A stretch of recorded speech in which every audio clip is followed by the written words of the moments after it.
this video we carry on with the rules review of the Middle-earth strategy battle game.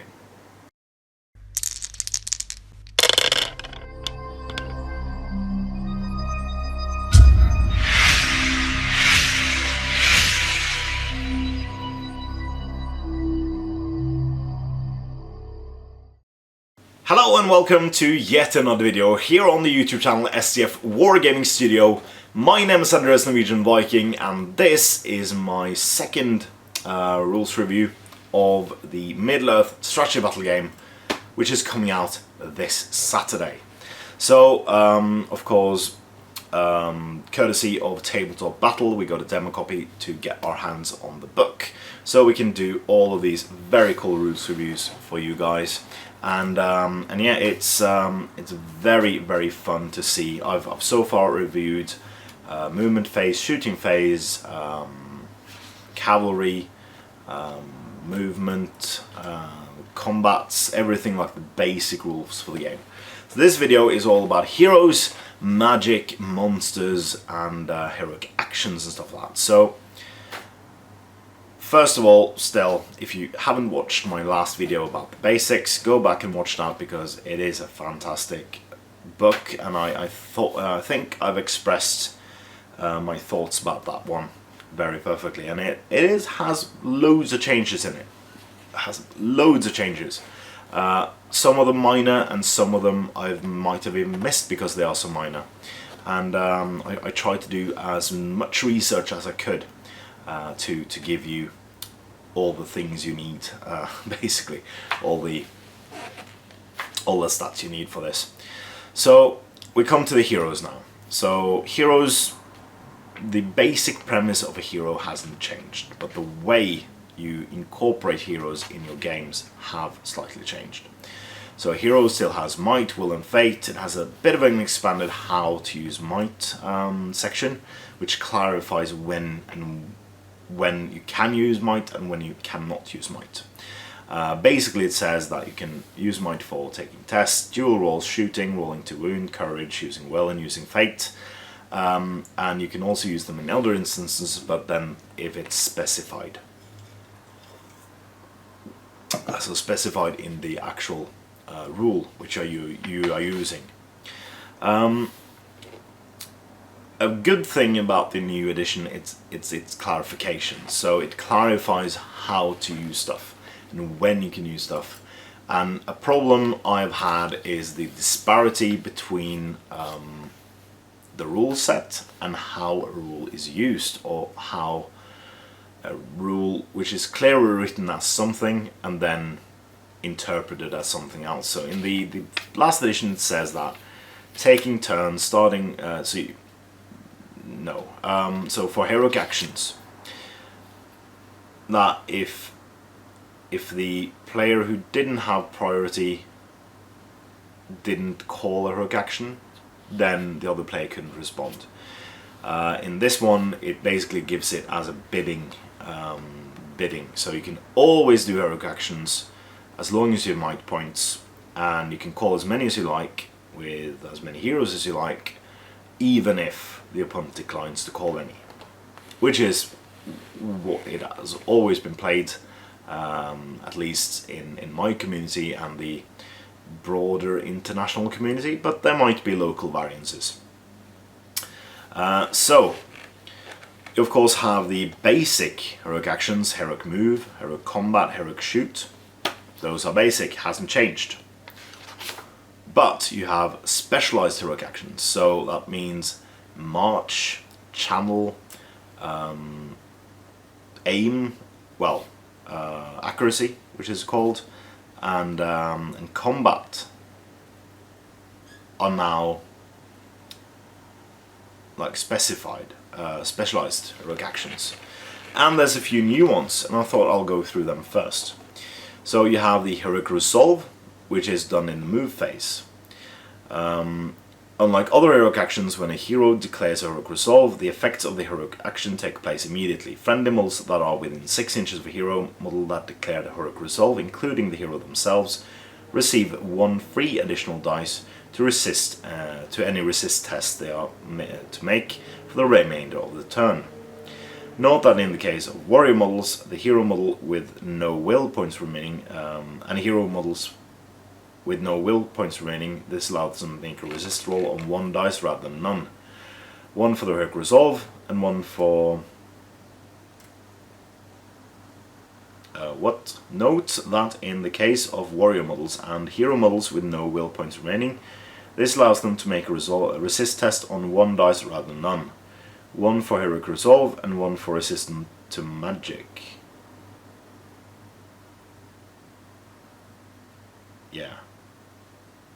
I don't know. This might be... If a model that has the resistance to magic special rule is subject to heroic resolve, they may roll 2 dice for the resist test. Right, so that bracket should be after that, probably. Alright, so it's typo. Hey! A hero who declares heroic resolve cannot move in the same turn. They are too busy trying to steal their allies against unfriendly magics. However, they must still do anything else that they would usually be able to do, such as casting magic powers. So you can't move with a hero that calls it, but everyone else can move, and you measure before they move. And then they're resistant. They have the heroic resolve ability. March hasn't really changed. At all.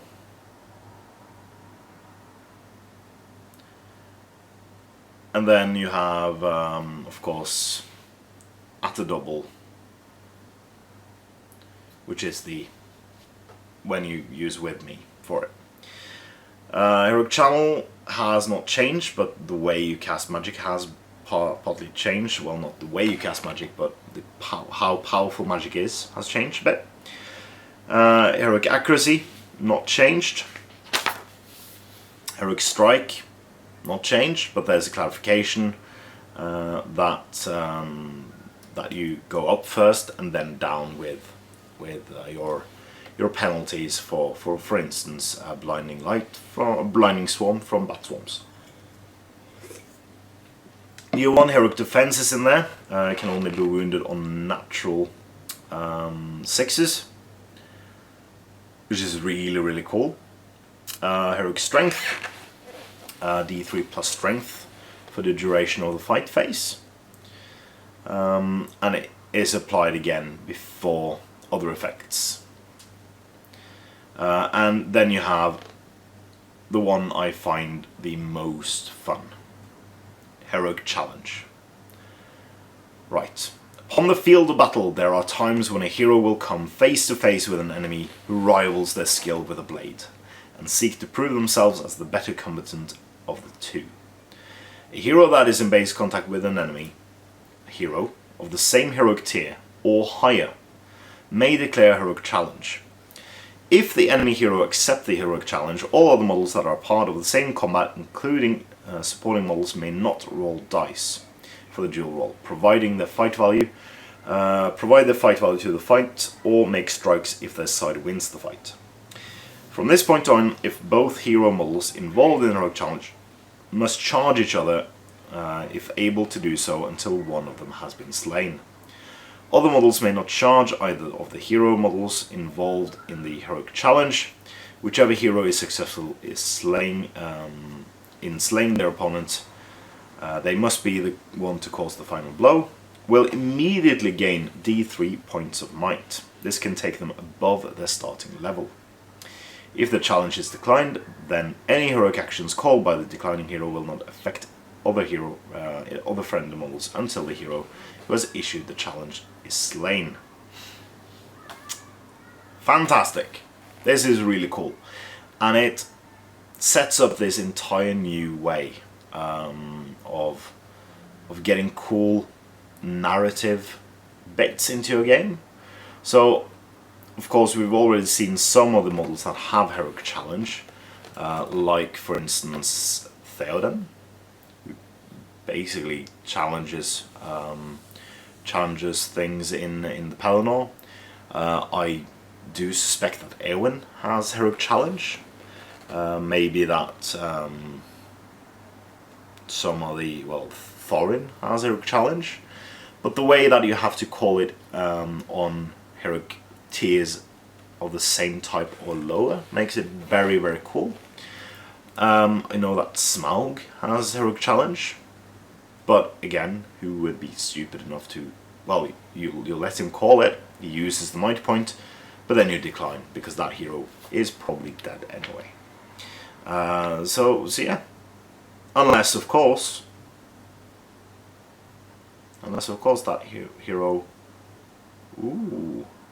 calls heroic defense as a reaction. Really, really cool. Things like this, ooh, that's really cool. Alright, so using will hasn't really changed. Using fate hasn't really changed. But using will to resist magical powers have changed a bit. We'll come on to that a bit later. Monsters. Brutal power attacks are still a thing. But Rend hasn't changed. But the other two have. No, only one of them have. Hurl has changed. So Hurl is now changed to roll a d3, not a d6. And the difference in strength between monster and target, that is the hurl distance. Draw an imaginary line that runs through the center of the model's monster model's base, and the center of the base of the model being hurled, going directly away from the monster. That line is the direction of the hurl, so you can only hurl straight through. So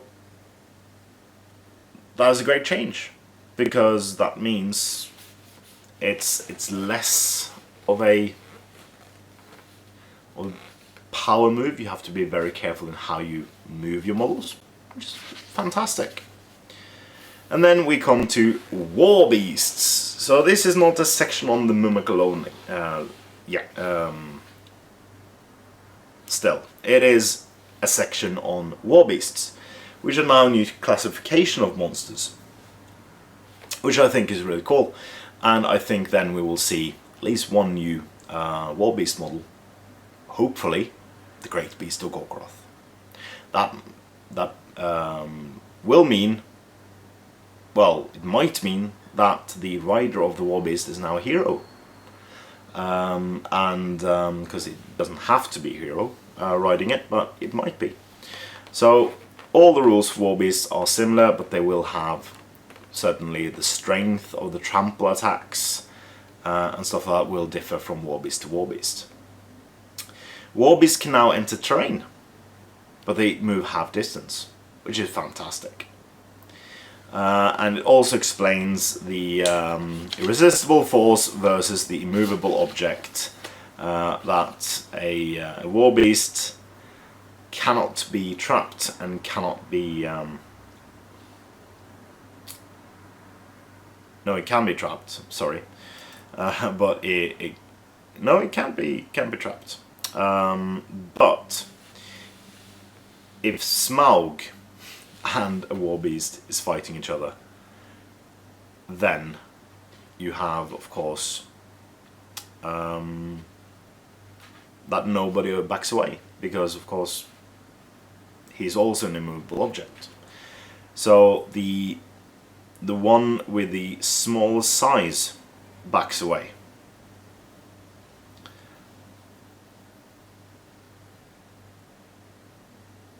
I'm not sure how you interpret size, but yeah, it's cool. Doesn't say what the size of a War Beast are. So that's that done. But we have weapons and wargear. There's a new close combat weapon, which is a hand and a half, which has been prevalent in the game before. As for instance the Elven Blades of the Noldorin. But now it's a special type of weapon. So of course we've already seen from the Forge World webpage that Aragorn has Anduril, which is a hand and a half sword, which is an Elven made hand and a half sword, which is also a new special rule. So hand and a halves can be used either as a two-handed weapon or a single-handed weapon, and you decide. It's good. So coming on to special weapon types, you have a change on spares, where spares can only assist friendly models with the same base size or smaller, which it has been before. There's been a change to pikes. That means that if you have a shield, a bow or a crossbow on a pikeman, or a pike orc, or a pike something else, that model suffers a -1 penalty to its dual rolls, because a pike is so unwieldy that if you also have other things that make it difficult. So obviously this is a change to not every time you face an Isengard model, the second rank of pikes always have crossbows, stuff like that. But obviously they don't want to take away your converted models, so that means they get a penalty instead. Elven made weapons, exactly the same thing as before. You win on 2/3 in a draw instead of half the time. You also have Master Forge weapons. They do not suffer the -1 penalty on the dual roll for using two-handed weapon strike. So it's basically burly. Right. You can now change the weapon type. So every single profile in the game will now have a specific weapon or weapons attached to them. So for instance, Warriors of Rohan can have swords or axes, because that's the kind of models they come with in the box. Previously it was just convert the models however you want and apply. They can have whips, they can have clubs, they can have staffs, whatever they like. They can still do that, but now they pay a point for it. Heroes pay 5 points for it, and named characters can never change the weapon they come with, which is fantastic.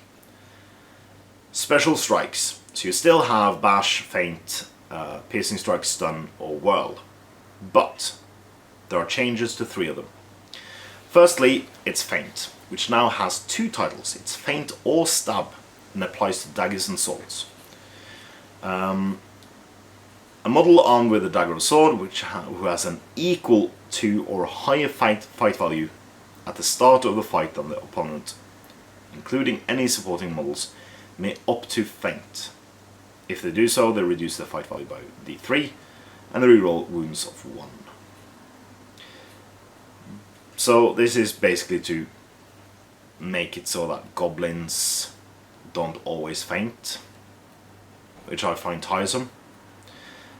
But models with lower fight value can instead stab.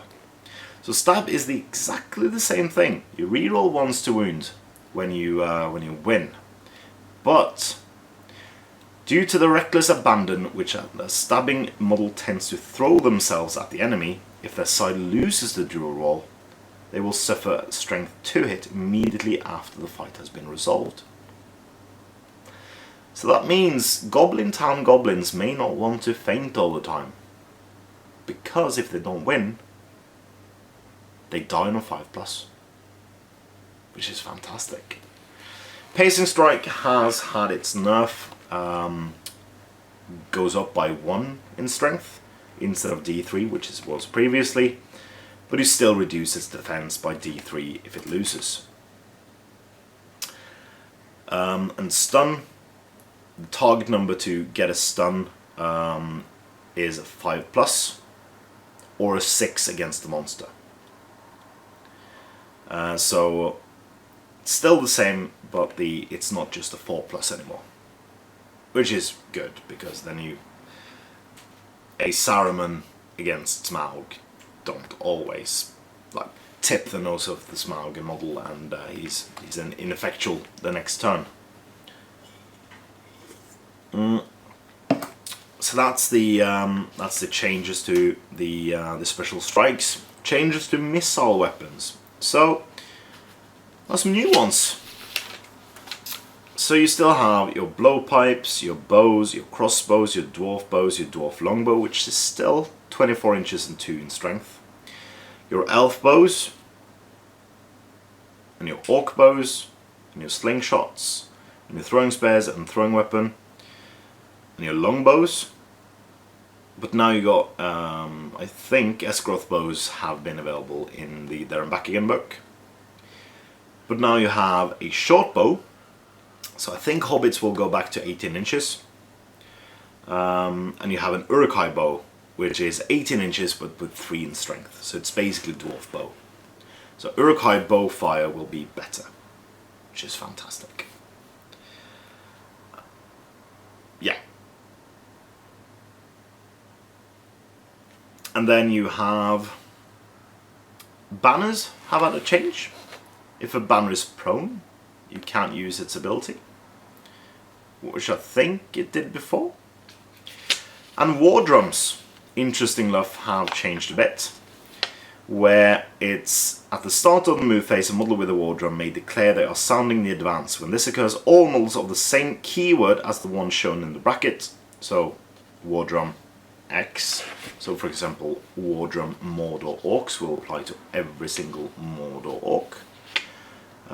They all must have the same, all the keywords must be the same in the brackets. So for instance, if you have Mordor something and Mordor Orc, but the bracket says Mordor Orc, only Mordor Orcs can achieve that bonus. Within 12 inches of the drum, add 3 to the movement value if they have the infantry keyword, or 5 if they have cavalry or fly keyword or fly special rule. Can't charge still, but this makes it so that it can be used with a heroic move. It can be used with heroic march. So yeah, as the way I read it anyway. I might be wrong. I haven't had the book for long. Right, so that was equipment and weapons. Now we come to magic. Magical powers. So the premise of casting magic hasn't changed. So you still roll a number of will, and you might up that will, and then you resist.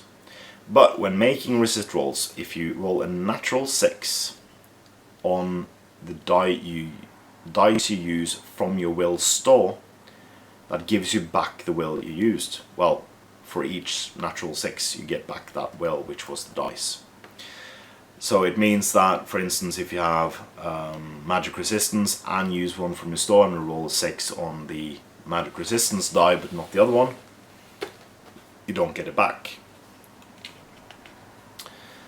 And then we come to the magical powers, and this is going to be a very good list. So I'll only try to find the new ones and the one that have changed. So of course Blade Wrath from the Eastling one has now a channeled version, which is strength 10.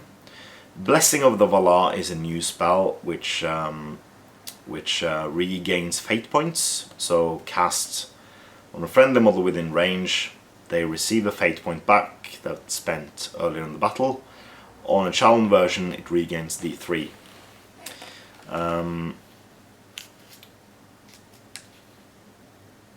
Blinding Light hasn't changed.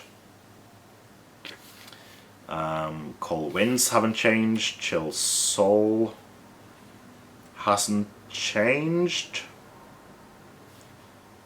I think its channeled version is the range of the magical power is increased, so you can, if you channel it, you can do it from further away. Collapsed Rocks, I think, is new. One enemy model within range, this power may only be cast on a model that is within a ruin, stone or brick building, cave, or rock pile, or something similar. Where a wizard could crack rocks either underfoot or overhead. Target suffers a strength 5 hit. And then on channel version, all models, friend or foe, within 2 inches of the target also suffers a strength 5 hit. That's a cool one. Command Compel, not really changed. Curse, not really changed. Drain Courage, not really changed. I think Drain Courage will be really powerful in the new edition. Enchanted Blades is a new one, where targets a friendly model within range. In the fight phase, the target may reroll all fail to wound rolls.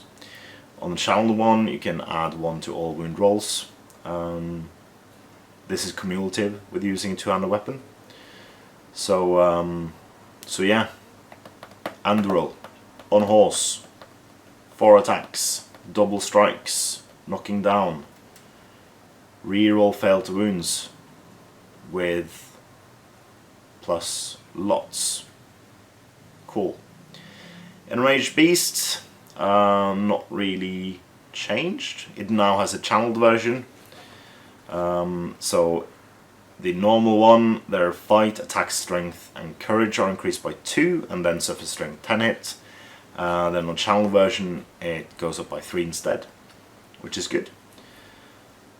Flame Burst, target immediately suffers strength 6 hit, and channeled is that they instead suffer the effects of set ablaze. Fury is now different. So Fury, every competitive player has used Fury, and Fury is a pain because not only does every single model automatically pass courage tests, but they also get a 6+ save. On the channel version they get a 5+ save. I always thought I was a bit powerful, so in this version it only applies to the keyword. So keyword of the model casting the Fury spell applies to the keyword of the model benefits. So Mordor Orc Shaman only benefits Mordor Orcs, etc. In addition, the normal one is just automatically passing courage tests. The channeled version, however, is a 6+ save. So that means that no more 5+ Fury rolls. It's still powerful, 1 in 6, but it's not as powerful in 1 in 3. Instill Fear is a new one, I think, where you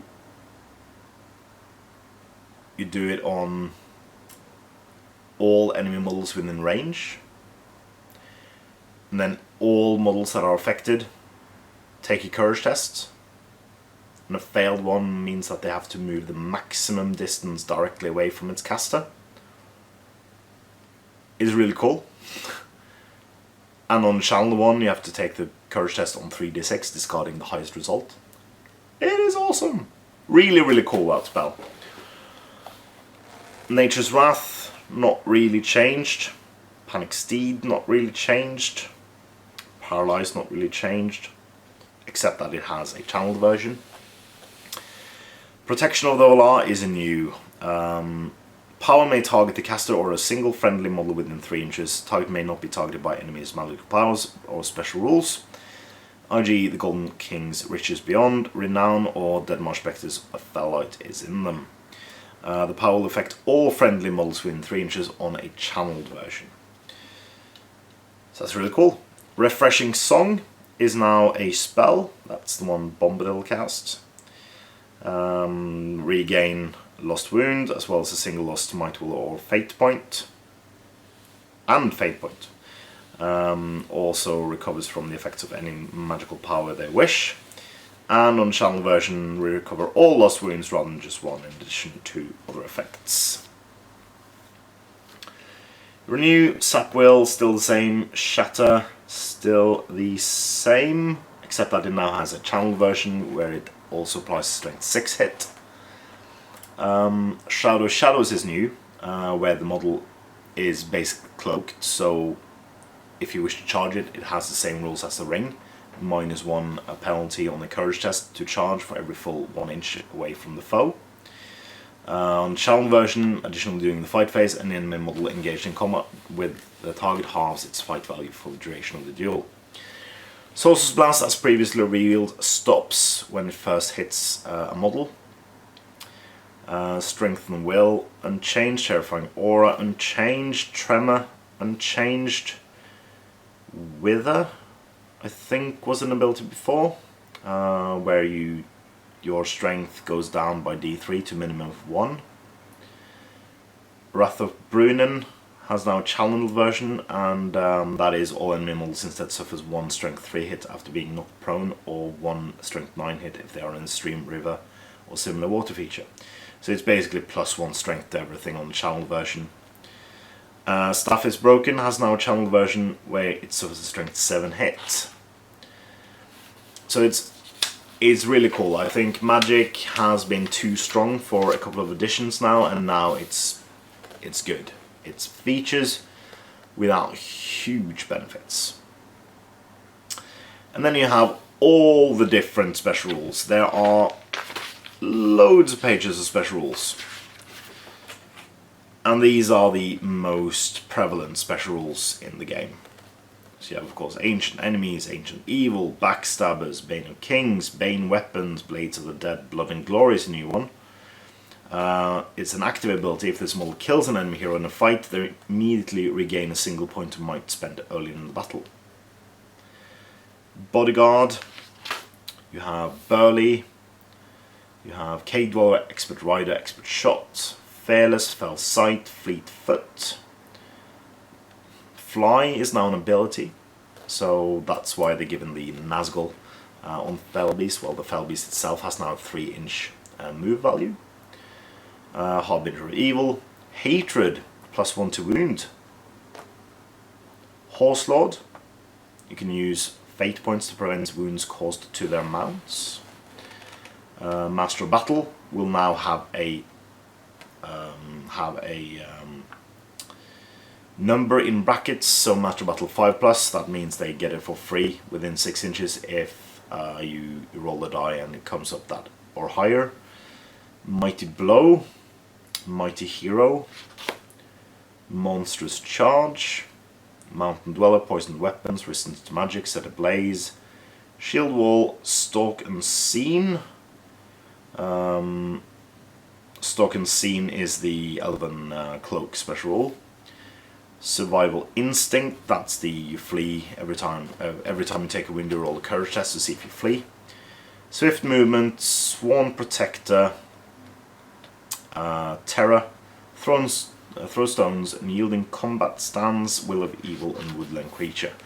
So it's loads of special rules defined in the book itself with passive and active abilities, which is very, very handy. So yeah, it's good. I think that is the gist of it. There's a few more cool things. So for the siege engines, you have a list of the target types. So battlefield targets are infantry, cavalry, monster, doors, and small siege engines. Large targets are large gates, the mummock, houses, boats, and large siege engines, but it doesn't list war beasts. They are, of course, monsters, but the mummock is a war beast. How about the other war beasts, if there are any? Interesting thought. And then you have interactive play, open play, match play. You have a bit more about sieges and how to choose your army. And you come now to the heroic tiers. So there are 5 tiers of heroes. You have the tier 1 Heroes of Legend, may lead 18 models, and they gain the Last Stand special rule. The first time a model with a special rule takes a courage test. As a result, your force being broken, they will pass the test automatically. Then Heroes of Valor can lead 15, Heroes of Fortitude might lead 12, Minor Heroes may lead 6 but may not be the army leader. And independent heroes may not lead troops and may not be the army's leader. They may, however, be included in another hero model's warband as one of their followers. Then introduces allies. So the historical, convenient, and impossible allies with a huge ally matrix. This isn't the full one. More full one is in the army books, where all the armies are. So historical allies on the chart has green cross swords, and then you have a yellow single sword, and then you have a red broken sword for the convenient and impossible allies, respectively. Yeah, that's the word. So, historical allies are allowed to keep all their army bonuses even though their force is selected from more than one army list. Very good. Examples of this are the Fellowship and the Lothlorien and Rivendell forces, as well as the Dead Men of Dunharrow. So they can ally with these three armies, and both armies gain their special rules. Convenient allies, however, lose all their armor bonuses but suffers no other effects. So that's, for instance, the Fellowship and the Halls of Thranduil, or the Fellowship and Minas Tirith, or the Fellowship and Rohan. They are allies. Members of the Fellowship ally with members of these groups, but they're not historical allies. They do not always go to the defense of the other.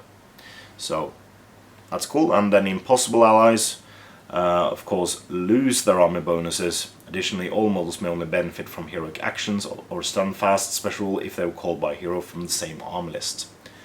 So using the Fellowship again, they're impossible allies with Army of Thor, Garrison of Dale, Numenor, Iron Hills, and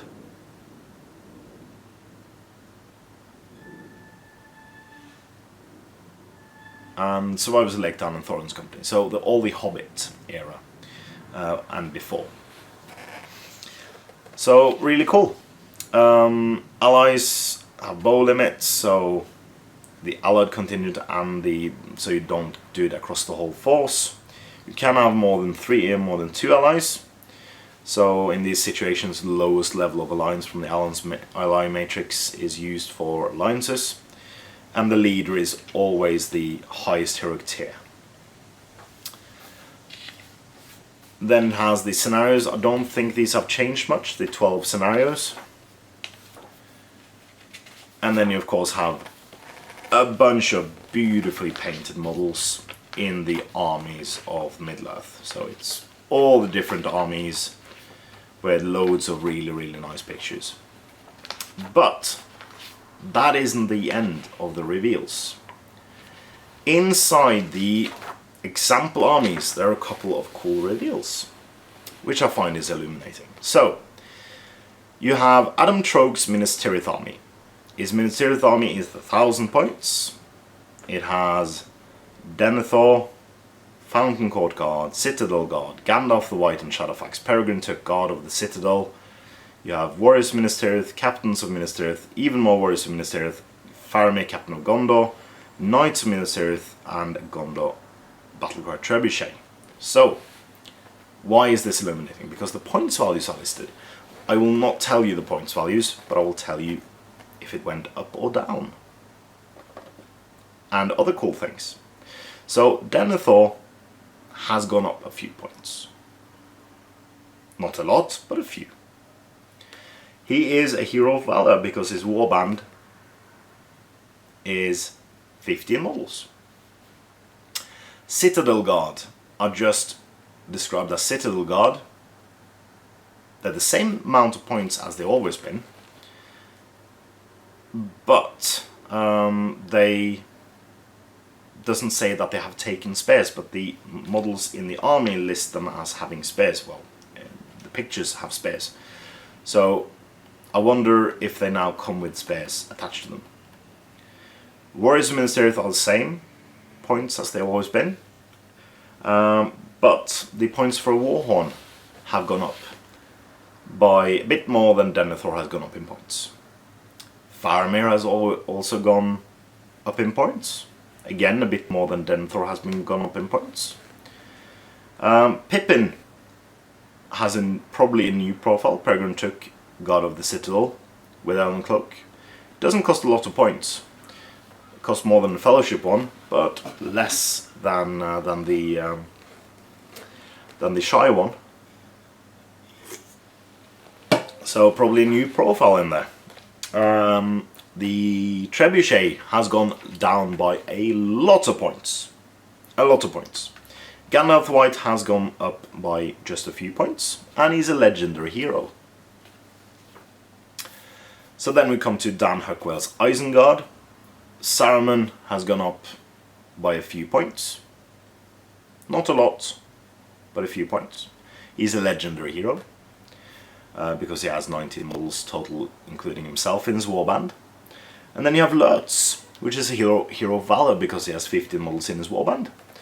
But he has gone up by a load of points. How many points?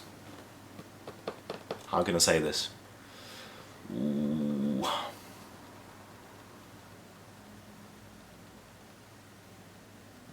How can I say this? He has gone up by... He's the same amount of points as Legolas in the Fellowship, I think, if I remember correctly. So I think that Lurtz has gotten a boost. Then you have J Class Defenders of Airborne, no changes. Might be changes to the special rules, but they aren't listed here. And then you have David Whittaker's Azog Hunters. So in this army he has the 3 trolls. They've gone up by some points. Not a lot, but a bit more than a few. Bolg also has gone up by a few points. Bolg is a hero of valor. So if you'd like to take the trolls, let's say it will be perfect for, because of their army special rule that has been revealed now, that they get the campfire for free if it's a pure army. It would be perfect for Chaos and Order. Let's just say that. And that's basically it. It shows a very nice picture of the Armies of the Hobbit cover, which lists that there are 20 different armies from the Hobbit trilogy. Also 11 narrative play scenarios, which is lovely. And that there's a PDF, but that PDF is already up on the Forge World site to get you through the quote couple of months wait until it comes out in book form. And it ends with a picture that nearly made me cry, which is the boat leaving for Valinor with a quote, "I think I'm quite ready for another adventure." And with that I end my review. I think this is the best written version of our game so far. I think this is a fantastic work. What I will find most interesting, I think, is the new profiles, how they have changed, how they have made the characters. So the base game is nearly unchanged. It made slightly tweaks here and there. Magic has been tweaked a lot, some other things have been tweaked a bit, but it's the way the characters work. What kind of characters you can take, what kind of heroic actions they can take, what kind of heroes troops they can lead, how many troops they can lead. All these things make the game interesting. I've always said that the heroics of the game makes the game really, really interesting. And that hasn't been lessened, it has been improved upon. So this is going to be very interesting. People trying to figure out a way to really, really use the new system. And I don't think it's very, very likely that people could abuse the new system, if that makes sense. So with that, thank you for watching this video. I've been Andreas Norwegian Viking, and this has been my review of the Middle-earth strategy battle game. This has been long in the making, so please comment, like, share and subscribe, and do consider supporting STF on Patreon using the link in the description below. It is a fantastic way for you to support our efforts here at the studio, and it gives us the monetary means to expand, improve and give you more cool videos each and every week. If you're interested, you'll find a list of rewards and other cool stuff on the link in the description below, but more importantly, support your hobby.